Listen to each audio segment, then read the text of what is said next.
এইফালে ডুমডুমাত বাইপাছৰ জৰাজীৰ্ণ অৱস্থাক লৈ দুৰ্ভোগ পথচাৰীৰ ৩৭ নং ৰাষ্ট্ৰীয় ঘাইপথৰ সমান্তৰালকৈ বাইপাছতো পথৰ মাজত সৃষ্টি হৈছে প্ৰকাণ্ড গাঁতৰ তিনিচুকীয়াৰ পৰা ডুমডুমা সংযোগী যি বাইপাছ পথছোৱা এতিয়া পথ নে পুখুৰী ধৰিবই নোৱাৰি উল্লেখ্য যে চুবুৰীয়া ৰাজ্য অৰুণাচল সংযোগী একমাত্ৰ এই বাইপাছৰ পথছোৱাৰ দুৰৱস্থাই অৰুণাচলৰ পৰা অহা যিসকল লোক আছে সেই লোকসকলৰ লগতে স্থানীয় ৰাইজৰ বাবেও যাতায়াতৰ ক্ষেত্ৰত ব্যাপক সমস্যাৰ সৃষ্টি কৰি তুলিছে শীঘ্ৰেই বাইপাছৰ পথছোৱা পুনৰ নিৰ্মাণৰ ব্যৱস্থা গ্ৰহণৰ আহ্বান জনাইছে ভুক্তভোগী ৰাইজে এইখন চৰকাৰে যিখন বিজেপি নেতৃত্বাধীন চৰকাৰ তেওঁলোকে যে উন্নয়নৰ কথা কয় আপোনালোকে মোৰ পিছফালে তেওঁলোকৰ উন্নয়ন দেখিব দুটা ডাঙৰ ফিচাৰী এই ডুমডুমা তিনচুকীয়া সংযোগী বাইপাছত এইখন চৰকাৰৰ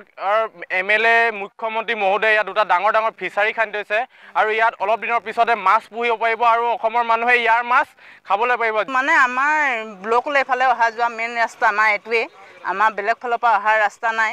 কিন্তু আমাৰ গপককে যেতিয়া ব্লকলৈ মাতে আমি আহিব লগা হয় বহুত অসুবিধা হয়